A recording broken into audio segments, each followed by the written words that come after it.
kuliner ini sesuatu unsur budaya yang sangat strategis. Jadi mari kita cintai, kita nikmati, dan kita jadikan ini sebagai sebuah strategi diplomasi.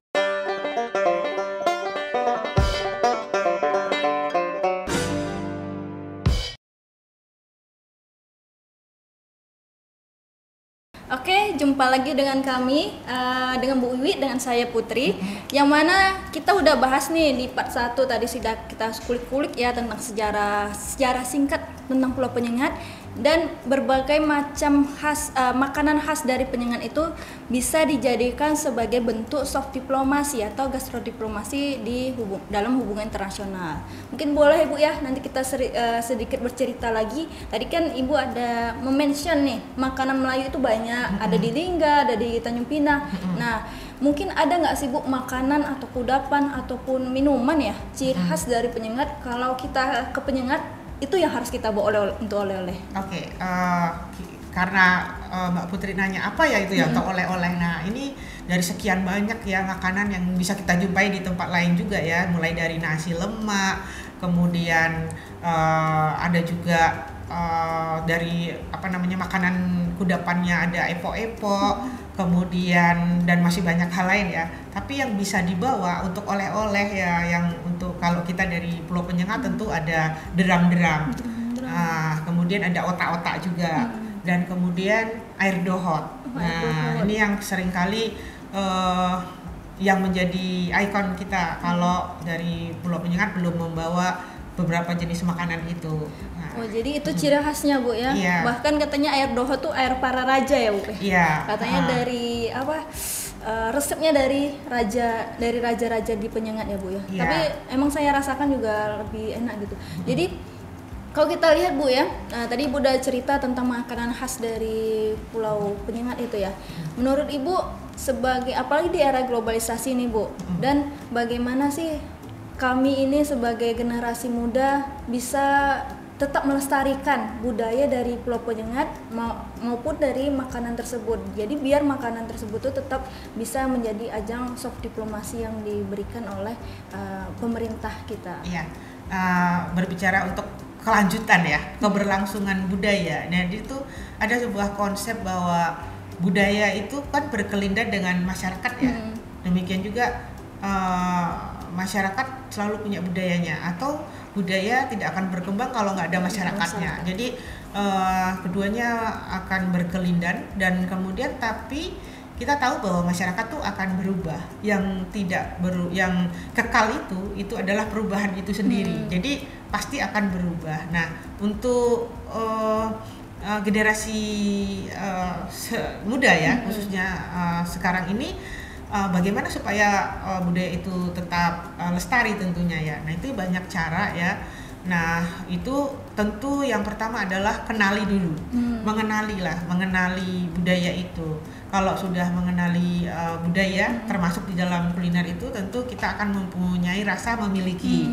Nah, seperti itu ya, mempunyai rasa memiliki. Kemudian sekarang nih ya, bagaimana mengekspresikan budaya itu yang relevan dengan konteks kekinian itu ya teknologi sebenarnya ya. Seperti tadi kuliner-kuliner tadi bisa dikenal oleh negara lain. Itu juga sekarang kan melalui teknologi, melalui media. Nah, itu juga anak-anak muda ini bisa membuat konten kreator sekarang ya. Jadi bagaimana itu menjadi dikemas di dalam sebuah konten. Dan sebenarnya tidak hanya kuliner ya, tapi juga unsur budaya lainnya yang bisa dijadikan kreator ya, untuk konten kreator tadi. Nah, yang kemudian dia juga harus berpartisipasi langsung terhadap budaya itu. Ya, caranya misalnya kalau nggak tertarik di dalam bagaimana proses memasaknya, tentu menikmati makanan itu, dan posting itu di dalam beberapa media yang akhirnya bisa dikenal oleh negara-negara lain. Dan itu kan identik anak muda banget ya. Dia sedang makan posting, sedang ini dia memiliki kemampuan untuk membuat konten-konten yang lebih baik, yang mudah dicerna dan seterusnya. Nah itu sih, jadi satu mengenali, yang kedua akhirnya memiliki identitas, merasa memiliki dan akhirnya berpartisipasi langsung dalam budaya itu sendiri, apapun itu ya, termasuk di dalam kuliner tadi. Oh, banyak berarti Bu ya, ada 3 poin nih sebagai generasi muda untuk melestarikan budaya yang kita miliki. Nah, kalau kita lihat kan Pulau Penyengat ini juga sebagai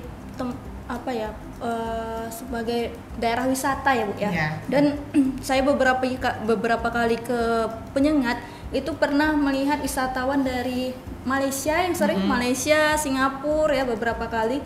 Jadi mereka juga tertarik dengan kuliner yang ada di sana Bu. Bahkan di setiap kios-kios itu kata Ibu tadi ada jualan drum, terus air dohot. Jadi itu kayaknya memang sebagai ajang memperkenalkan budaya Melayu ya Bu ke negara lain. Nah, salah satunya dengan mempromosikan kulinernya mereka, UMKM-nya mereka. Jadi istilahnya pariwisatanya jalan, UMKM-nya tetap maju, ekonomi masyarakatnya jadi tetap bisa tambah meningkat lagi Bu ya perekonomiannya. Nah, bagaimana sih menurut Ibu caranya masyarakat di sana untuk menerima perbedaan, apalagi menerima perbedaan masukan dari pemerintah, agar ini kan udah dicanangkan nih Bu dengan UNESCO, pasti pemerintah sudah memberikan masukan ya ke masyarakat. Menurut Ibu bagaimana tuh Bu?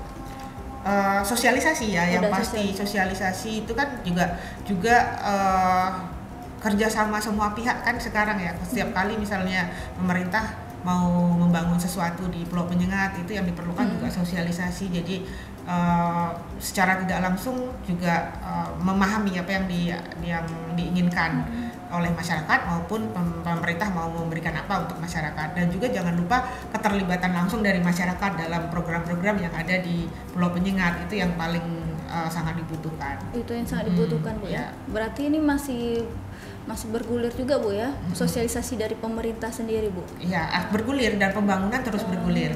Iya, saya lihat juga pembangunan Pulau Penyengat juga cepat Bu ya, maksudnya tuh tiap tahun ada aja gitu perubahannya. Kalau dulu tuh zaman saya kecil, Pulau Penyengat kita keliling itu menggunakan becak ya, becak kayu, sekarang sudah ada bentor, becak motor itu. Sekarang juga dermaga juga sudah lumayan bagus gitu, udah bagus ya. Nah, kalau menurut Ibu ada nggak sih, ini kan kita berbicara tentang gastrodiplomasi Bu. Gastrodiplomasi itu kan lebih kepada diplomasi kuliner.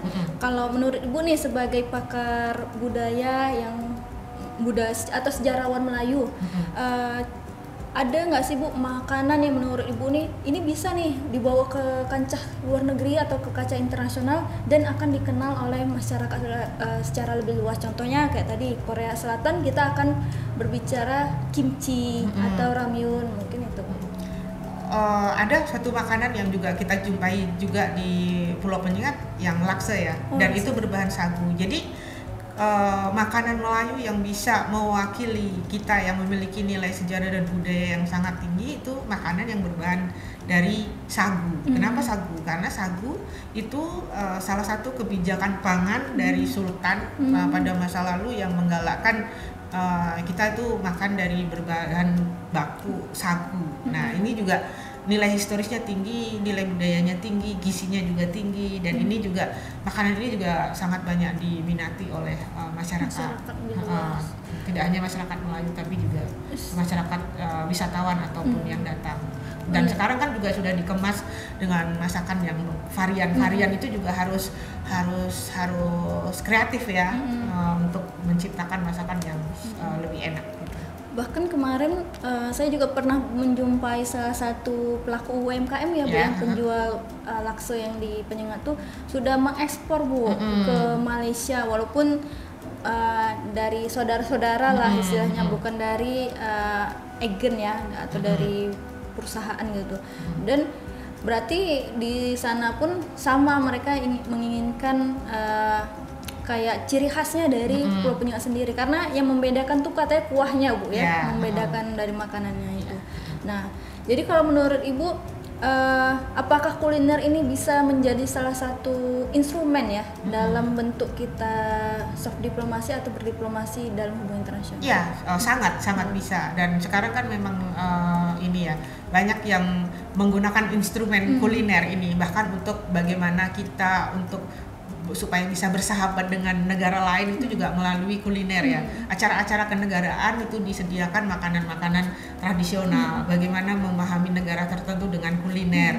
Jadi persahabatan yang baik dengan negara lain melalui kuliner dulu. Jadi pertemuan-pertemuan itu disambut dengan makanan-makanan tradisional itu. Jadi sangat memungkinkan gastrodiplomasi ini akan berkembang terus dan menjadi instrumen diplomasi yang banyak dipakai nantinya.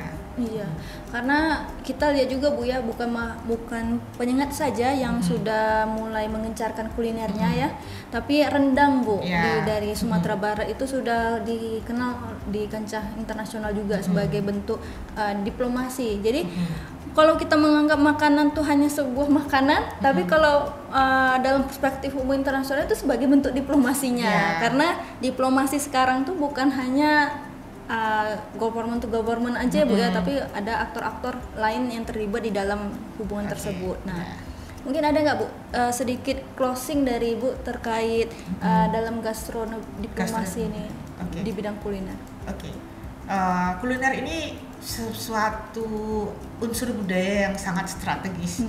Jadi mari kita cintai, kita nikmati, dan kita jadikan ini sebagai sebuah strategi diplomasi untuk negara kita. Oke, wah itu.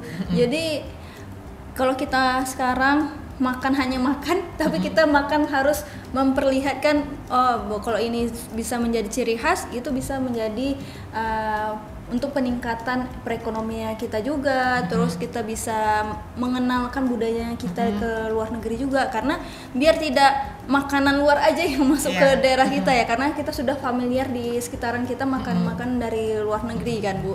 Nah mungkin itu ya sedikit dari mengenai gastrodiplomasi di bidang kuliner, yang mana ini sebagai salah satu instrumen dalam hubungan internasional.